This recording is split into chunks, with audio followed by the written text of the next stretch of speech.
For this stretch, we're going to be treating the left side, but you can use this for the right side just by going the other direction. So I'm demoing working on the left side here. So this is called a left side glide with the right arm on the wall like this. Sometimes this is used to treat the other side as well. So just make sure you're doing the correct side. Right now this is called a left side glide. Left hand on the pelvis, right arm on the wall, bent here so that you're blocking your rib cage. What you're going to do is take the hand, put it on the pelvis, make sure your pelvis isn't sitting backwards. You want to rock it forward to get it underneath you here. And then just push your hips towards the wall and then come back out of it. You're going to push the hips towards the wall until you just start to feel something. That might be a stretch, or it may even feel like a strain. Strain is like bringing your finger back.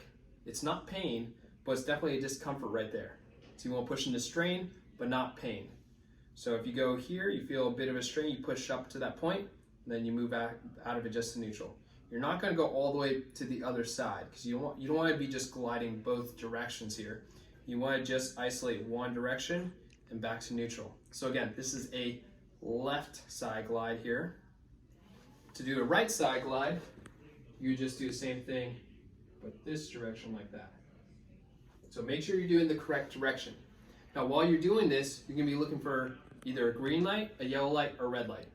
As you go, if you have an increase in range of motion or a decrease in pain, that's a green light. We keep going. Yellow light, you're doing this exercise, nothing changes. That's also a sign you can keep going. If you get a red light, which is a decrease in range of motion, so you start here and then you're not going as far each time, or an increase in pain, that is a sign to stop, reassess next time. It also means your motions afterwards. So if you have a certain motion that's limited, you do this and it's more limited afterwards, that's a sign to stop. Well, now also if you have a change in location with your symptoms, it may mean centralization versus peripheralization. So if you're doing this exercise and the symptoms get closer to the back, that's centralization, green light, keep going. If the symptoms go away from the back, that's peripheralization, that's a red light and we stop. So for example, if you have calf pain, you're doing this, now you have hamstring or glute pain or back pain, that's centralization because it's getting closer to the back, green light, keep going. If you're doing this, let's say you have glute pain or hamstring pain, after you do a few reps, now you have foot pain or calf pain, that's a sign to stop, that's a red light.